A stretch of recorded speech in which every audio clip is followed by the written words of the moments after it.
മീക്കൂടിനുള്ളിൽ വെയിൽ പൂണർന്നു പുലർക്കാലമായി മറിഞ്ഞു.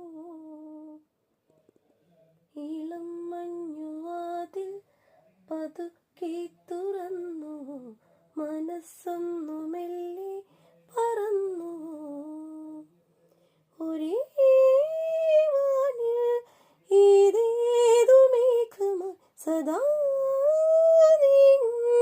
കഥകളായിരം മധുര ജീവരാഗം മതി